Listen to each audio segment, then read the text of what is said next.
पहली बात तो ये है कि ये आंदोलन पूरी तरह से धार्मिक है, धर्म की लड़ाई है। धर्म की लड़ाई का मतलब राजनीति करने वाले लोगों का तो सत्यानाश होगा। अगर कोई भी राजनीति पार्टी या कोई राजनेता इस पवित्र धार्मिक आंदोलन में अपनी राजनीति चमकाने के उद्देश्य से आएगा तो उसका तो विध्वंस होना है, उसका तो सत्यानाश होना है।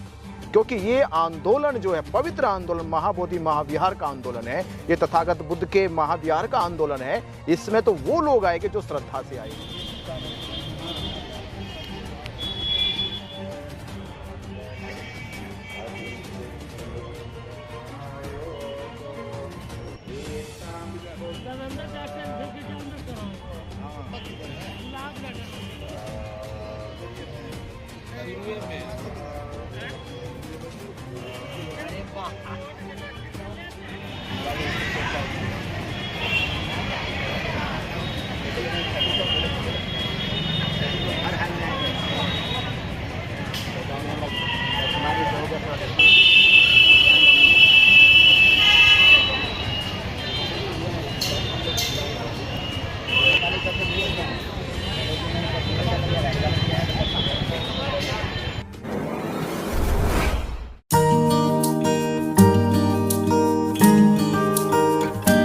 मैं महाबोधि महाविहार के आंदोलन में 2 दिन मुझे हो गए और 2 दिन में मैंने जानकारी पहले भी थी, पर हमें यहाँ आकर और इतिहास का पता चला।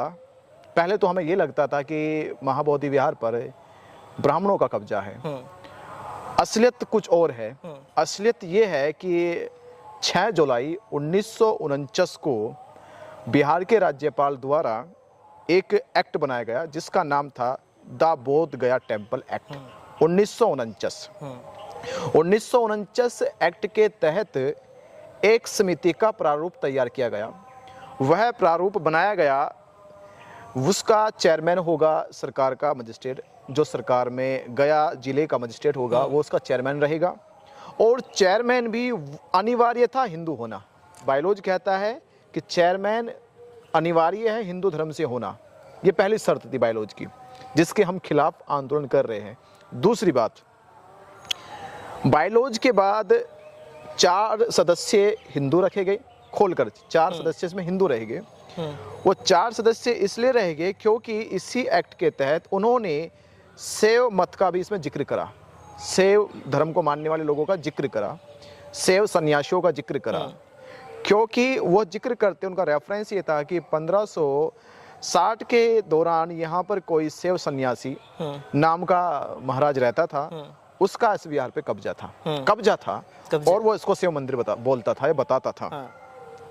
ये तो पर्दा, ये तो सत्य तब सामने आया हमारे देश के, दुनिया के, जब यहाँ जॉर्ज कनिंगम ने इसकी रिसर्च करी, पड़ताल करी और पाया कि लेके फायान से हैंसवांग से लेके इत्संग तक उन्होंने अपनी अपनी किताबों में, अपनी अपनी यात्राओं में इस महाबोधि महाविहार का जिक्र करा।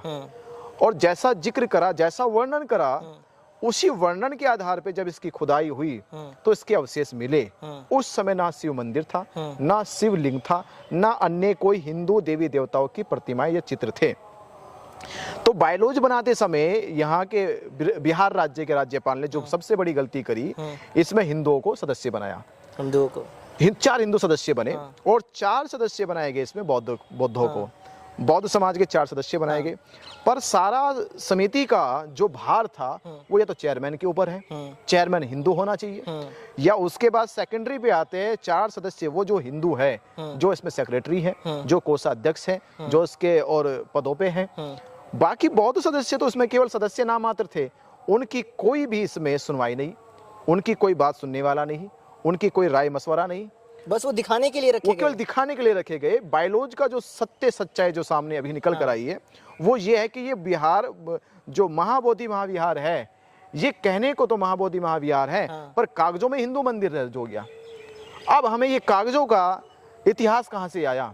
जब फाहियान आज से करीब 1500 साल पहले अपनी यात्रा अपनी पुस्तक में लिख के जा रहा है, 1500 साल पहले, जबकि इनके शिव मंदिर का इतिहास तो 1500 ईस्वी के बाद आया, जबकि 1500 साल पहले फाहियान अपनी किताब में लिख के जा रहा है कि ये बौद्ध विरासत है, बौद्ध मंदिर है।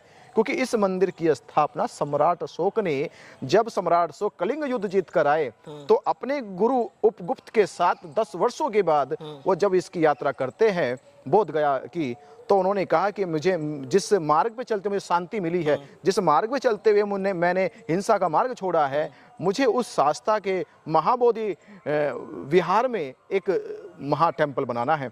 तो सम्राट अशोक ने इस महाबोधि महाविहार की नींव रखी। उसके बाद अलग अलग देशों के, इंडोनेशिया, बर्मा, मलेशिया के लोगों ने आकर इसका जीर्णोद्धार करते रहे, इसका निर्माण करते रहे। ये इतिहास है हमारा। तो राज्यपाल जो समय के थे उनको ये इतिहास मालूम नहीं था। उन्होंने ऐसी हिंदू मानसिकता के तहत, सरकार की हिंदू मानसिकता के तहत उन्होंने इस बायलॉज को हिंदू संप्रदाय को समर्पित कर दिया। तो आज लड़ाई हमारी ये है, विरासत की लड़ाई है कि जिस प्रकार हिंदुओं ने राम मंदिर की लड़ाई लड़ी, कोर्ट तक, सड़कों तक, और उन्हें स्थापित कर दिया अपना राम मंदिर। बाबरी मस्जिद वहां से निकाल दी गई, बाबरी मस्जिद के नामो निशान मिटा दिए गए। हमारा तो मंदिर खड़ा है, हमारा तो विहार खड़ा है, बुद्ध की 4.5 फीट की मूर्ति लगी है। मूर्ति का पूरा इतिहास है, फायान ने इतिहास दिया है, एंड सांग ने इतिहास दिया, इत सिंह ने इतिहास दिया इसका कि मूर्ति थी, विहार का पूरा स्ट्रक्चर था, पूरी बिल्डिंग थी। तो आज जो आंदोलन चल रहा है, जिसको चलते हुए 15 दिन हो गए हैं, अनशन पे बैठे हमारे देश के अलग अलग जगह से आए बौद्ध भिक्षु जो आंदोलन कर रहे हैं, उनका उद्देश्य ये है, ये समिति, ये जो एक्ट है 1949 का, ये एक्ट निरस्त होना चाहिए। एक्ट को निरस्त करने के लिए हमारी अब पूरी तैयारी हो चुकी है। जब तक ये एक्ट निरस्त नहीं होगा हम चैन से बैठने वाले नहीं हैं। इस एक्ट को निरस्त कराने के लिए सरकार पे जहां तक हम में दम है हम इस पर प्रेशर बनाएंगे, और जल्द ही हम लोग इस एक्ट को निरस्त कराने के लिए, ये आंदोलन तो चल ही रहा है, एक बड़ा आंदोलन देश भर में शुरू होने वाला है। वह आंदोलन ये होगा कि हर राज्य के लोग, हर शहर के लोग अपने अपने शहरों से, अपने अपने राज्यों से एक पद यात्रा शुरू करेंगे, और वह यात्रा बोध गया में बुद्ध पूर्णिमा तक पहुंचेगी। बुद्ध पूर्णिमा में यहाँ लाखों लोग होंगे। उस लाखों लोगों की मौजूदगी में हम मुख्यमंत्री को बुलाएंगे और मुख्यमंत्री के सामने ये बायलॉज रखेंगे। ये बायलॉज महाबोधि महाविहार का है या हिंदू मंदिर का है, ये बायलॉज बौद्ध समाज का है या हिंदू समाज का है, ये तथ्य सामने होगा। उस आधार पे हम मुख्यमंत्री हमारी बात सुनेंगे और उन्हें इस तथ्य को जानने के बाद निर्णय लेना ही होगा कि ये महाबोधि महाविहार, ये बायलॉज महाबोधि महाविहार के अनुकूल नहीं है, ये निरस्त किया जाए और ये महाबोधि महाविहार का बायलॉज बौद्धों को दूसरा बनाकर समर्पित किया जाए। उसकी लड़ाई हमारी ये चल रही है। पहली बात तो ये है कि ये आंदोलन पूरी तरह से धार्मिक है, धर्म की लड़ाई है। धर्म की लड़ाई का मतलब राजनीति करने वाले लोगों का तो सत्यानाश होगा। अगर कोई भी राजनीति पार्टी या कोई राजनेता इस पवित्र धार्मिक आंदोलन में अपनी राजनीति चमकाने के उद्देश्य से आएगा तो उसका तो विध्वंस होना है, उसका तो सत्यानाश होना है। क्योंकि ये आंदोलन जो है, पवित्र आंदोलन, महाबोधि महाविहार का आंदोलन है, ये तथागत बुद्ध के महाविहार का आंदोलन है। इसमें तो वो लोग आएंगे जो श्रद्धा से आए हैं, जो अनुयायी है बुद्ध के, जो अनुयायी होंगे डॉक्टर अंबेडकर साहब के, जो अनुयायी होंगे बौद्ध भिक्षु को मानने वाले। यहाँ नेता नहीं आएगा, अगर नेता आएगा तो उसका विध्वंस होना है। और मेरा यही सुझाव है सभी राजनीतिक पार्टियों से कि राजनीति इस आंदोलन के पीछे, इस आंदोलन की आड़ में ना करे। ये आंदोलन धर्म का आंदोलन है, ये आंदोलन है अपनी विरासत को बचाने का, ये आंदोलन है अपने वजूद को बचाने का, ये आंदोलन है हजारों साल पुरानी अपनी संस्कृति को वापस लाने का।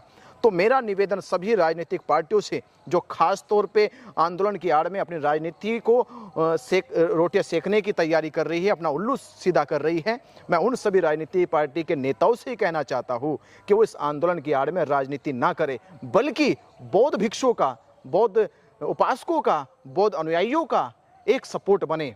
वो सपोर्ट क्या है कि आप हमारे बैकअप में सपोर्ट करें, भिक्षुओं की जिम्मेदारी ले, भिक्षुओं के रहने की जिम्मेदारी ले, भिक्षुओं की दवाई की जिम्मेदारी ले, भिक्षुओं के चीवर की जिम्मेदारी ले, भिक्षु बीमार हो रहे उनका इलाज कराने की जिम्मेदारी ले, उनको आर्थिक सहयोग करे, उनके रहने के, उठने बैठने के। अब बड़ी यात्रा चलने जा रही है, यात्रा में क्या सहयोग होगा उन राजनीतिक पार्टियों का, हम ये पूछना चाहते हैं। राजनीतिक पार्टी राजनीति ना करे बल्कि सहयोग करे, सपोर्ट करे, तब जाके हमारा आंदोलन ये बचा रहेगा। और जब तक ये आंदोलन बचा रहेगा तब तक हमारी जीत संभव है। अगर इस आंदोलन में राजनीति हो गई, राजनेता इन्वॉल्व हो गए, राजनेताओं की यहाँ बात चलने लगी, तो ये हमारा आंदोलन सड़क पे की बजाय ये पीछे चला जाएगा, ये बैकफुट पे आ जाएगा। फिर हम हमारी लड़ाई एक बंद बिस्तर में, एक बंद डब्बे में, बंद क्या बोलेंगे इसको, ये बंद एक, हाँ, ये बंद कागजों की फाइल में रह जाएगी मात्र। हम इस लड़ाई को अगर सुचारू रूप से चलाना है, और ये लड़ाई हमारी एक उद्देश्य से इसलिए लड़ी जा रही है क्योंकि हमें महाबोधि महाविहार बचाना है, तो उसमें हमें राजनीति से दूर रहना होगा। ये मेरा सुझाव है।